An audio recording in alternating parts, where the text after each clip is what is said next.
सबका साथ अडानी अंबानी का विकास इसका मॉडल है। हम लोग सुनने में गलती यानी हम लोगों से धोखा हो गया, यानी सबका साथ सबका विकास जो सुने ना, सुनने में धोखा हो गया। वो कह रहे थे कि सबका साथ अडानी अंबानी का विकास, यानी हम दो हमारे दो गुजराती बेच रहे हैं, दो गुजराती खरीद रहे हैं। और एक बात और आप लोगों को बता दूं, आपके प्रश्न से अलग हट गया है। इस देश में 2014 से लेकर 2024 तक लगभग 1,96,000 करोड़पति देश छोड़ के भाग गए हैं।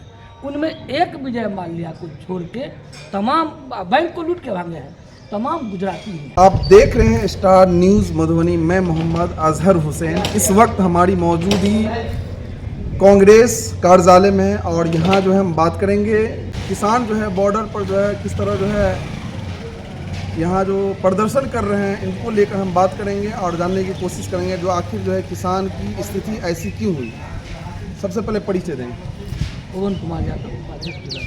अभी जो किसान जो है बॉर्डर पर जो है प्रवेश कर चुके हैं और कई किसानों की जो है जान भी चली गई है, इसके बारे में क्या करना है? देखिए, देश में कंपनी राज स्थापित हो चुका है और जिस तरह ईस्ट इंडिया कंपनी के द्वारा देश पर हुकूमत किया गया और जनरल डायर आ गए, वही पंजाब है जहाँ जालियांवाला बाग के हत्याकांड हुआ था। वही परिदृश्य आज के तारीख में भारत में हो रहा है। शंभू बॉर्डर पर एक तरफ किसान सरकार के साथ वार्ता करने जाता है, दूसरे तरफ वही सरकार के लोग किसान पर आंसू गैस के गोले बरसाती है, ड्रोन से चलाती नहीं है, बरसाती है। तो देश का किसान है, कोई आतंकवादी तो नहीं है। तो कुल मिला के देश पर कंपनी राज है और दो लोगों के लिए इस देश में 13 महीना किसान धरना पर रहे, 740 किसान का शहीद हो गए। उसके बाद इन दिनों में 4 किसान को गोली मारा गया है, यानी हत्या की गई है किसान की। वो मरे नहीं है, मारा गया है। तो वैसी परिस्थिति में तो अडानी और अंबानी जी देश के मालिक हैं, हम लोग गुलाम। बार बार जो है कांग्रेस के द्वारा जो है आरोप लगाया जा रहा है लोकतंत्र की हत्या जो है हो रही है, तो इसके बारे में क्या कहना है आपका? सामने में चंडीगढ़ उदाहरण है आपका, ये जीता हुआ आदमी को हरा दिया गया। कल आप देखें कि राज्यसभा का चुनाव हुआ है, जहाँ पर 40 MLA हैं, यानी निर्दलीय को जोड़ के 43 MLA कांग्रेस के पास जीत जाती है। केंद्र सरकार कहती है जो पहली बार जो 2014 में ये सरकार में आए थे तो सबका साथ सबका विकास, उसके बाद सेकेंड पार्ट में जो कहा सबका साथ सबका विकास और सबका विश्वास भी, तो किस प्रकार से अभी जो है ये कर रही है? सबका साथ अडानी अंबानी का विकास इसका मॉडल है।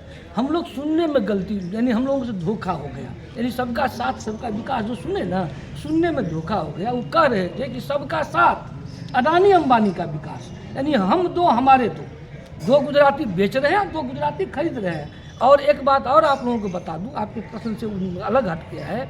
इस देश में 2014 से लेकर 2024 तक लगभग 1,96,000 करोड़पति देश छोड़ के भाग गए हैं।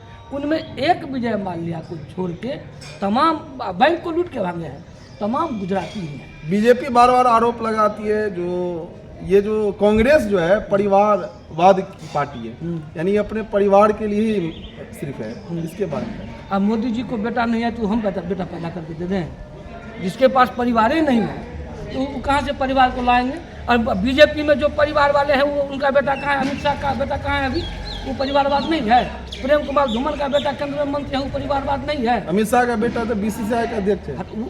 क्या क्वालिटी है? कल्ला पकड़ना जानता है वो परिवार आपको नहीं दिखता है। जो अमित शाह का बेटा जो कभी क्रिकेट के मैदान में नहीं दिखा, आज वो BCCI का सेक्रेटरी है और दूसरे टर्म में भी है। प्रेम कुमार धूमल का बेटा केंद्रीय मंत्री है, इसका क्या नाम है, वसुंधरा राजे का बेटा MP है, इससे पहले कल्याण सिंह का बेटा MP है, पोता मंत्री है।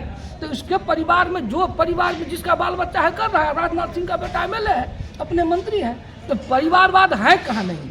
और दूसरी बात, जितने परिवारवादी कांग्रेस में थे सबको तो लेके अपने में भर लिए हैं। अब कहाँ रहा कांग्रेस में परिवारवाद? क्या वजह है जो बीजेपी जो है बार बार जो है हर राज्य में जो है उनकी सरकार बन रही है और जीत रही है और कांग्रेस जो है बिल्कुल पिछड़ रही है, इसकी वजह क्या है? देखिए, कांग्रेस गांधी जी की आइडियोलॉजी पर चलती है।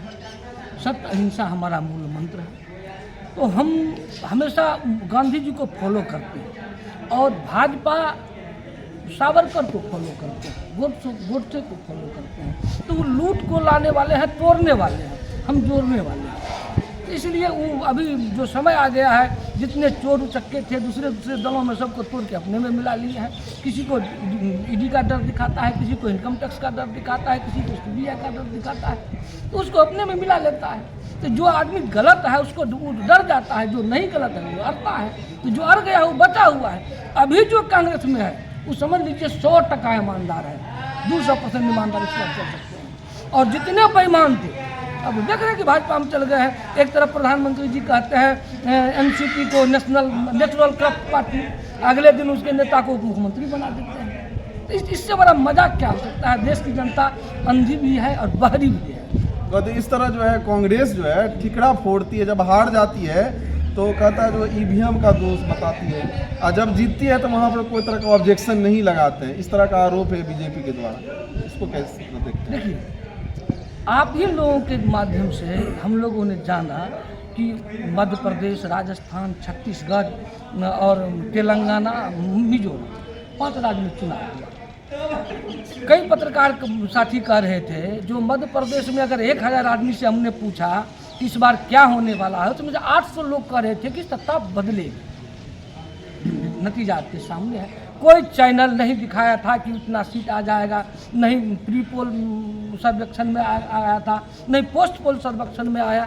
तो ये क्या कहलाता है? दूसरी बात, छत्तीसगढ़ में वहाँ हम भी थे, एक विधानसभा में पर्यवेक्षक बन के गए हुए थे। हम लोगों को लग रहा था कि एक आध सीट हमारी घट जाएगी, लेकिन सरकार हम पूर्ण बहुमत का बनाएंगे। रिजल्ट आपके सामने है। तो अब जो हम लोग कह रहे थे तो आप लोग नहीं मान ला, तो टेक्नोक्रेट कह रहे हैं, देश के सुप्रीम कोर्ट के वकील कह रहे हैं, हम तो नहीं कह रहे हैं। यानी 10 सालों में आपका कहना है जो बीजेपी कोई विकास नहीं किए। आपको नजर आ रहा है? अगर आपको कहीं नजर आ रहा हो तो बता दीजिए। कह रहा है कि हर घर बिजली पहुंचा दिए। इस देश में 80% गाँव में तो हमने बिजली पहुंचाया था, तो आपने कैसे हर घर पहुंचा दिया? बीजेपी ये भी कहती है जो आयुष्मान भारत के तहत जो हम लोगों ने जो है सभी का 3 लाख करवाया, 4 लाख तक। आपके गाँव में कितने लोगों का हुआ है? बहुत सारे लोग हैं। आपके गाँव में कितने लोगों का हुआ? हम आपको कहें ना कि 2% लोगों को आयुष्मान भारत कार्ड का सही लोगों को लाभ मिला है, बाकी तो वहाँ पर लूट मचा हुआ। एक मोबाइल से, एक आधार नंबर पर जब 7-7 हज़ार लोगों का आयुष्मान कार्ड बनता होगा तो उसमें आप जान रहे कितनी बड़ी खामी है, तो लूट तंत्र है। और जहाँ तक आयुष्मान कार्ड की बात है तो हमारे मुख्यमंत्री आदरणीय अशोक गहलोत साहब 25 लाख का इलाज फ्री में करवाए हैं लोगों का राजस्थान में। यानी ये जो है बिल्कुल जो है आयुष्मान भारत जो बिल्कुल ये सक्सेस नहीं है, फ्लॉप योजना है, ये लूट का योजना बन गया है। बीजेपी के लोगों के द्वारा एक संगठित लूट कहा जाए इसको। बीजेपी कार्यकर्ताओं के द्वारा इसको जो बहुत बड़ी सफलता बीजेपी कार्यकर्ता तो निर्दोष है, इसको कहाँ मौका मिल रहा है? उसमें भी लूटने वाले कुछ लोग हैं। कार्यकर्ता बीजेपी का जो हो वो भी हमें मेरे आपके ऐसे है, उसको भी कुछ नहीं मिल रहा है। लूट तो नेता रहा है। तो बार बार जो है ये प्रचार प्रसार कर रहे हैं जो इस तरह का हम दे रहे हैं प्रॉफिट। अरे भैया, आप भी तो इसी समाज में है ना, आपको भी दिखाई देना चाहिए ना। ये टोटल प्रोपगंडा है। और ये जो नेशनल मीडिया है, मीडिया के भरोसे ये सरकार चल रही है। नेशनल मीडिया अगर 1 घंटा ईमानदार हो जाएगी, इस देश का जनता नरेंद्र मोदी को संसद में घुस के भगा देगा। 2024 का जो लोकसभा चुनाव, उसमें जो बेस्ट जो है प्रधानमंत्री कौन है? राहुल गांधी। राहुल गांधी एक ही ऑप्शन है जो राहुल गांधी। अरे मुख्य विपक्षी दल वही है। और आप भी देख रहे होंगे कि 2014 से लेकर 2024 तक भारत सरकार की जितनी नाकामियां हैं उनका विरोध राहुल गांधी ने किया।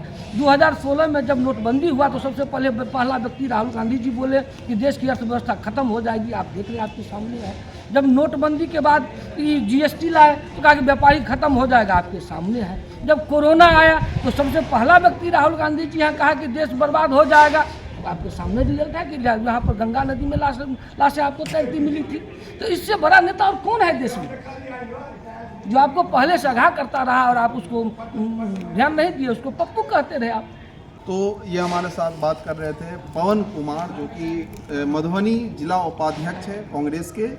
और ये जो विभिन्न मुद्दों पर जो है बेबाकी से जो है अपनी बातों को रखे, और जो मौजूदा जो केंद्र सरकार है जो लोकतंत्र पर जो है हमलावर है, और यहाँ जो किसान जो है बॉर्डर पर जो है कई महीनों से जो है प्रदर्शन कर रहे हैं, उनको जो वो वाजिब हक नहीं मिल रहा है, इनको लेकर जो है ये अपनी बात को रखे।